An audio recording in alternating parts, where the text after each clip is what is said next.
여의도맨션 구독자 여러분 안녕하십니까, 박정호입니다. 안녕하십니까, 조PD입니다.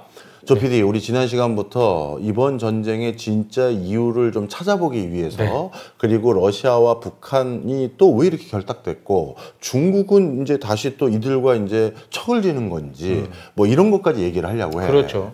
특히 우리가 방송을 준비하고 있는 이 시점에 뭐가 발표가 됐는지 알아? 뭐가 발표? 드디어 용중이 너랑 내가 다시 마음껏 중국을 갈 수 있게 됐어. 아, 무비자. 무비자가 됐어.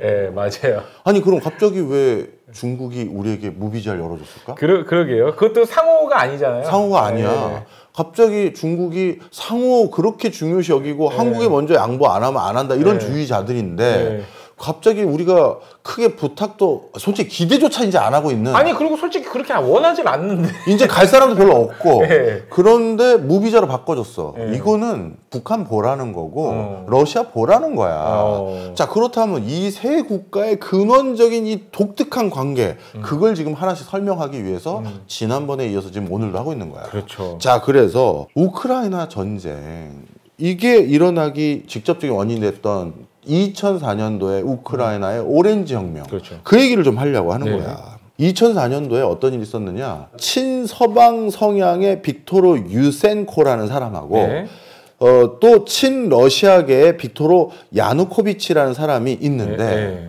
이 사람들이 이제 대결을 배틀을 붙었는데 우크라이나가 그때 경제가 되게 어렵거든. 그리고 여러 가지 민심이 안 좋았어요. 그래서 민심이 아마 등을 돌려서 저 친러 성향의 빅토르 뽑지 말고 친서방 성향의 빅토르를 뽑자.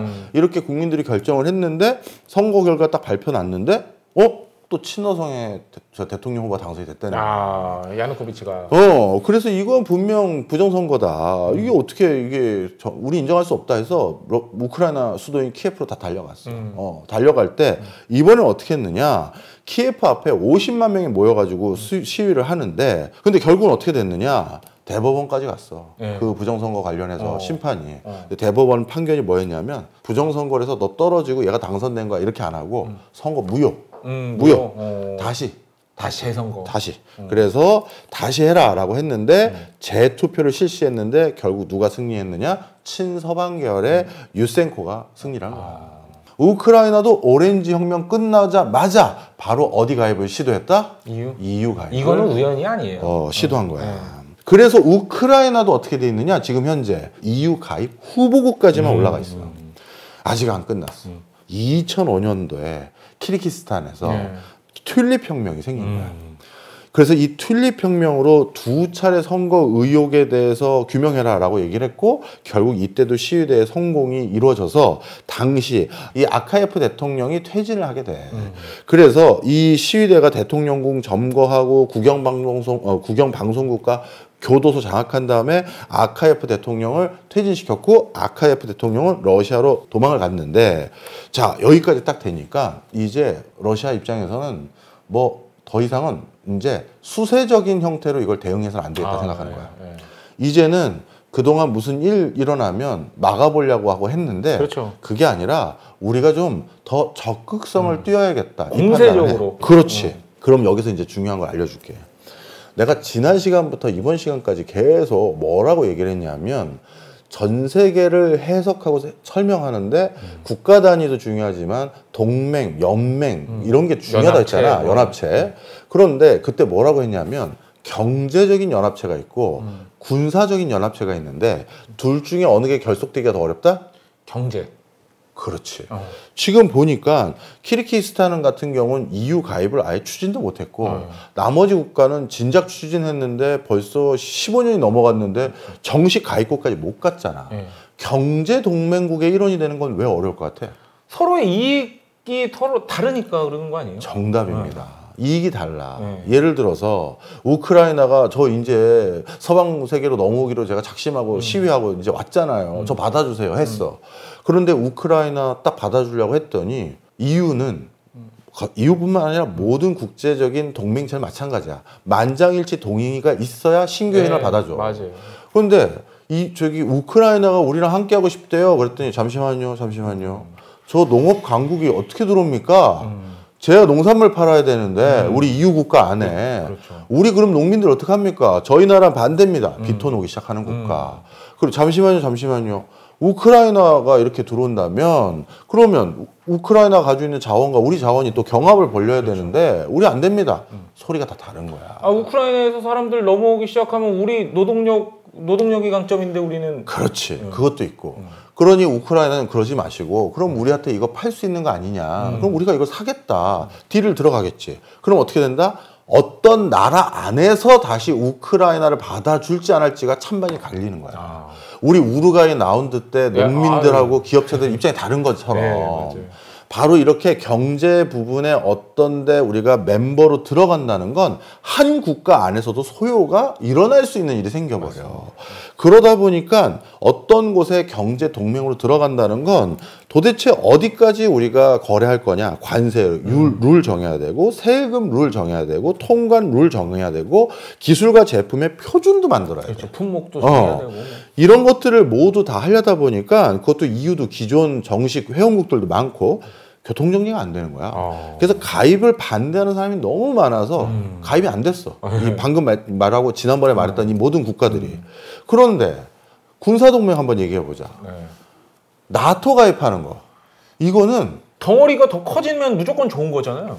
정답입니다. 일단 나토에 가입하면 이들 국가들 입장에선 가입한 국가 입장에선 우리 국방력 플러스 알파가 더 생기네? 그렇죠. 나쁠 게 굳이 없는 거야. 그렇죠. 그리고 더 말하면 우리가 국방 예산으로 연간 엄청난 돈을 쓰고 있었는데 그럴 필요가 없네. 그렇죠. 이제는 공동 군사 체제니 우리가 야 군비를 좀 줄이고 우리 경제 개발에 더 돈 쓰고 복리 후생에 돈 더 쓰자. 그렇죠. 이렇게 될 수가 있는 거야. 그래서 군사적 동맹에 우리가 어딘가 들어갈 때는 훨씬 더 그 가입이 용이해. 아 그러면 나토에 들어가면 그러다가 러시아가 태클을 걸 수도 있잖아요.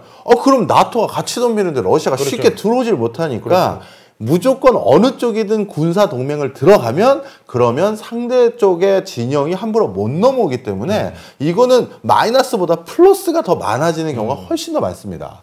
단 여기서 고민해야 될 건 군사 동맹은 반대 진영과 하고 경제 동맹은 이쪽만 한다. 이런 건 불가능하겠지. 그렇지만 이렇게 군사 동맹은 여러 수지타산상 훨씬 어떤 동맹국을 신규로 받아들이기가 용이하고 다 동의하는 것도 쉽다.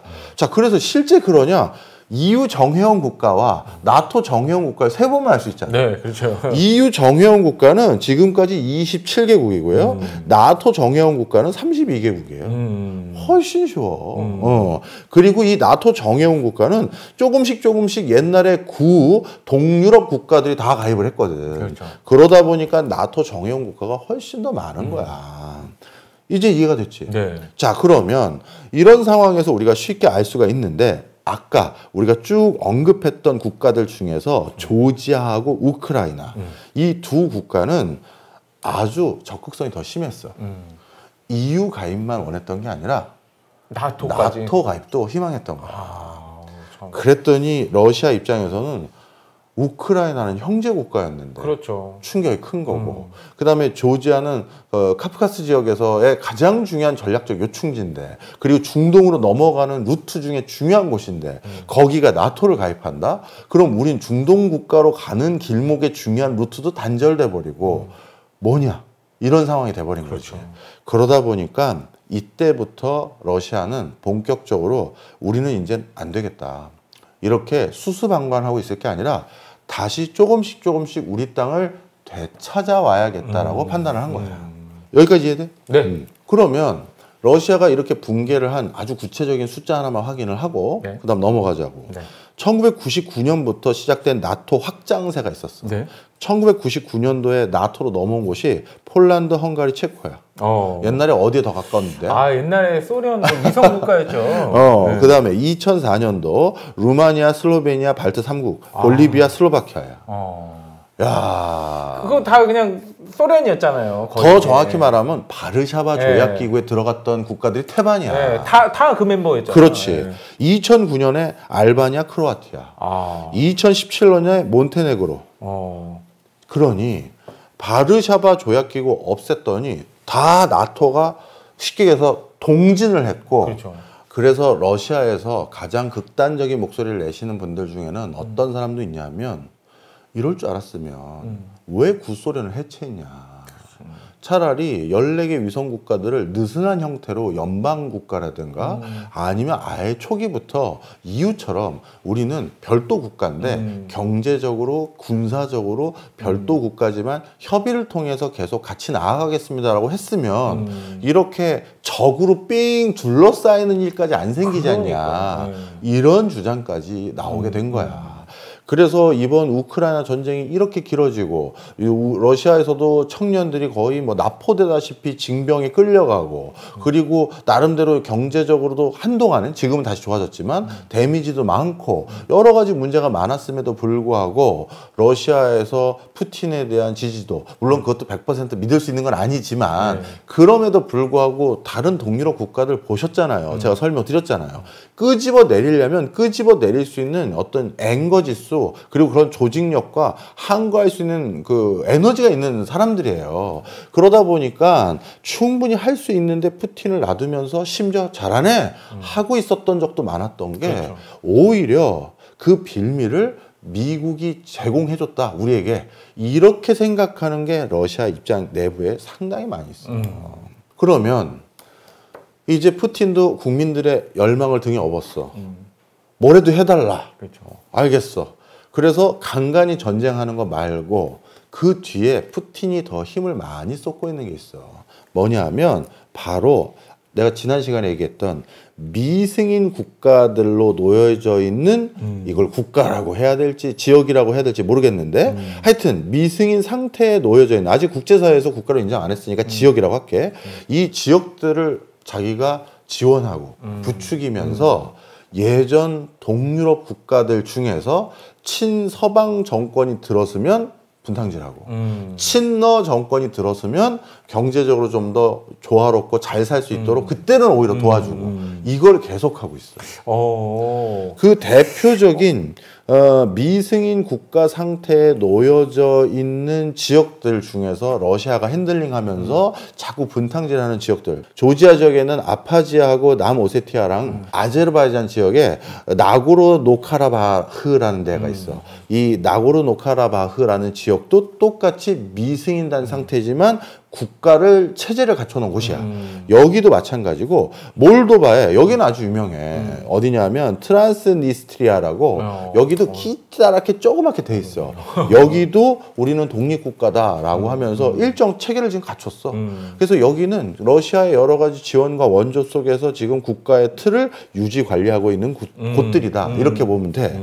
그래서 이들 지역들이 더 서방으로 못 넘어가게 슬슬 막으면서 반드시 이쪽 여기까지는 러시아의 영토에 준하는 지역으로 만들려고 지금 하고 있고 여기 추가된 곳이 있어. 어디죠? 어디냐면 아직은 독립적인 국가까지 성숙되지 못했다라고 치부됐던 곳이 이번에 러시아 우크라이나 전쟁에 있었던 루안스크 지방. 아, 루안스크. 아, 바로 맞아요. 이 루안스크 지방도 러시아가 명분이 뭐야? 아니 니네 그렇게 독립하고 싶은데 천대받고 있다고 내가 해방시켜줄게였잖아. 바로 그 루안스크 지방도 러시아가 옛날부터 지원해주고 원조해주고 해줬던 거야. 그랬더니 루안스크 지방의 정치가와 또 지역의 어떻게 보면 오피니언 리더들 경제를 잡고 있는 사람들이 러시아 때문에 먹고 살고 그렇죠. 러시아 때문에 부유해지니까 글로 가는 거죠. 그리고 인종 자체도 이제 러시아 슬라브계 같은 맞아. 인종이 많이 살잖아요. 맞아. 그러다 보니까 이런 지역들에 러시아가 원하는 것들은 뭐다? 아하, 미승인된 친러 지방을 더 많이 만드는 거야. 그리고 슬슬 흔들리고 뭐 전쟁 직전까지 가거나 전쟁을 스스로 하게 만든 다음에 이건 아니지 하면서 자기가 도와줘. 개입하고. 이렇게 하는 형태로 다시 서진을 시작한 거야. 아직 안 끝났어. 네. 우크라이나 지역에는 또 승인되지 않은 크리미아라는 데가 있어. 크리미아. 미국 입장, 나토 입장. 우리가 슬슬 땅 따먹기로 조금씩 우리 편을 나토 가입국으로 늘렸고 민주화 시장경제 체제로 복속시켜서 혁명을 통해서 혁명을 지원해서 그래서 EU 가입 국가도 조금씩 늘려와서 그래서 늘리려고 하면서 러시아를 진짜 고립시키려고 했는데 그런데 러시아가 이제 나도 총칼을 들겠다 한 거다라고 러시아 사람들 그래서 우리가 총칼을 든 거다 이렇게 얘기를 하는 거고 서구 국가들은 이번에 양보하면 다시 우리가 찾아놨던 땅들을 도로 뺏길 수도 있겠다 싶었던 마음도 있어서 간접 지원을 적극적으로 하고 있는 거야. 자, 그런데 여기서 또 중요한 게 있지. 우리가 이 전체 맥락, 동맹이란 관점에서 지금 세상을 바라봐야 된다는 말씀을 드리려고 이걸 하고 있는 거잖아. 그렇죠. 그런데 이 러시아에 또 다른 중요한 전략이 하나 있어. 어떤 전략이죠? 그게 유라시아 경제연합이야. 아, 유라시아. 유럽 대륙과 아시아 대륙은 붙어 있잖아요. 이거 유라시아잖아요. 그걸 하나로. 바로 이게 중요한 건데 푸틴이 언제 이제 이 지금 본격적으로 이렇게 우리가 서진을 하자라고 살펴봤던 게 2011년도부터야. 본격적으로. 네. 2011년도부터 이제 서진을 해서 옛날에 우리의 영광스러운 지역을 다시 되찾자 이렇게 하는데 서진을 하면 할수록 분위기가 옛날과 달라. 네. 유럽이 노쇠해진 거야. 맞아요. 일단 여기도 초고령 사회에 진입한 지가 벌써 어마어마하거든. 그렇죠. 네. 그러다 보니까 뭐 대표적으로 유럽의 심장 국가라고 할 수 있는 뭐 독일, 이탈리아, 프랑스 글로벌 금융위기 때부터 벌써 초고령 사회 진입했고 고령 사회 진입한 지 한참 됐고 그렇죠. 그래서 얘네가 노쇠해졌어. 그리고 그 나이든 노인들에게 예전에 약속했던 연금 드리겠다, 복제 드리겠다 이것 때문에 부채 누적됐어. 우리 러시아 자원 없으면 못 사는 애들이 지금 돈이 없어 별로. 경제가 나아질 것도 없고 그러면 내가 서진을 더 해봤자 먹을 게 없다. 별로 없는 거야. 그런데 동쪽 저 시베리아 벌판을 지나서 저 동쪽 끝을 봤더니 아시아 지역을 쭉 봤더니만 흔히 말해서 적과 꿀이 흐르는 거야. 세상에 저기 동남아시아를 비롯해서 중동 지역도 그렇고 30세 이하 청년 인구들 비중이 너무 많고 그렇죠. 그리고 그 사이에 중국, 인도 나름대로 옛날에 못 살았던 애들이 돈을 많이 벌어서 소비력이 늘어났고 그리고 경제적인 역량도 높아져서 같이 뭘 해볼 것도 많은 거야. 그렇죠. 그래서 푸틴의 전략은 이제 동쪽으로 향하게 돼. 동진 정책을 추구하게 돼. 동진 정책. 서쪽은 미승인 국가로 분탕질하고 우린 당분간 동쪽으로 나아가야 된다. 그래야 러시아가 좀 더 부강해질 수 있는 기회를 얻을 수 있고 그 동쪽에 지금 경제 한참 발달하고 있는 국가들에게 천연가스 팔고 석유 팔고 자원 팔아야지 유럽 이제 경제활동도 옛날같이 안 해요. 이렇게 생각한 거야. 그렇게 해서 돈 번 걸로 우리 위성국가들 지금 힘들어하는 애들 계속 지원해주고 해야 다시 우리 편이 되는 거니 젖줄 역할을 동쪽에서 찾자. 이렇게 된 거야. 근데 여기서 문제가 생긴 게 있네. 어떤 문제죠?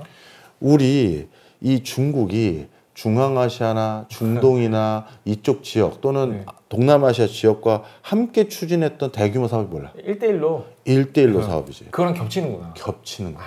지역적으로 딱 겹쳐. 그렇죠. 근데 이 1대1로 사업을 영미권에서는 뭐라고 부르는지 알지? 실크로드 사업. 바로 이 실크로드 사업이 신실크로드가 어디야 지역으로? 실크로드가 유라시아잖아요. 그렇지. 그 1대에서 그 대잖아요. 맞아.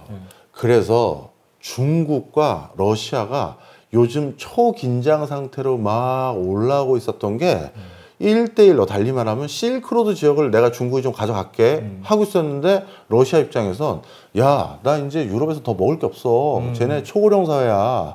나 동진한다니까 하면서 유라시아 경제 공동체를 만들겠다고 했는데 딱 그곳이 겹치는 거야. 그리고 그런 것들을 하기 위해서 만들어진 여러 국제적인 또 다른 형태의 동맹들이 있거든. 브릭스 개발은행, 브릭스 기금. 이거 브릭스 국가 인도 들어가 있잖아. 그렇죠. 중국 들어가 있고, 그렇죠. 러시아 들어가 있고. 그럼 브릭스에서 하려는 이 개발은행에서의 자금과 브릭스 기금으로 하려는 게 1대1로 사업에 돈을 써야 되는 거야. 유라시아 경제연합 그 사업에 돈을 써야 되는 거야. 여기 브릭스에서 이 두 국가 간에 중국과 러시아 간에 피비린내 나는 그 기득권 싸움이 있어. 여기서 아직 안 끝났어. 중국은 나름대로 자기가 독자적으로 하기 위해서 뭘 만들었냐면 실크로드 기금이 있고 AIIB. 예전 시간에 말씀해 주셨죠. 그렇지. 요 두 가지가 있었잖아. 요 두 가지도 또 자기들이 직접 수행하려는 사업이 다 실크로드 사업을 바탕으로 유라시아 지역에 있잖아. 이것도 딱 걸리고 중국과 러시아가 상하이 협력기구라는 것도 만들었어. 이 상하이 협력기구라는 것도 지역이 딱 유라시아 지역이야. 실크로드 지역이고. 그러니 이제는 초미의 긴장 관계가 원래는 러시아와 중국 사이에서도 일어날 수 있는 여지가 물밑에서 굉장히 숙성돼 버린 거야. 그런데 러시아가 우크라이나 전쟁이 한 달 만에 끝날 줄 알았는데 미국의 이 엄청난 지원과 러시아 국민들의 이렇게 뭐라 할까 진심 어린 항전 이런 거에 부닥칠지 몰랐지. 그러다 보니까 이렇게 길어졌고 또 본인도 그 사이에 러시아 군대들이 옛날보다 노쇠해졌고 이런 여러 가지가 맞물리면서 길어지다 보니까 자연스럽게 중국의 도움을 받지 않을 수 없었고 그러니 중국이 슬슬 너 이제 나왔으면 안 돼. 이 소리가 나오니까 안 되겠다. 중국 말고 다른 협력 국가들이 필요하다. 그게 북한과 베트남이었던 거야. 야, 참. 네. 자, 그런데 그렇다면 이 유라시아 경제 협력 이게 그러면 본질은 뭐고 어떻게 푸틴이 추진하려고 했는지가 중요한 거 아니야? 그렇죠. 다음 시간에.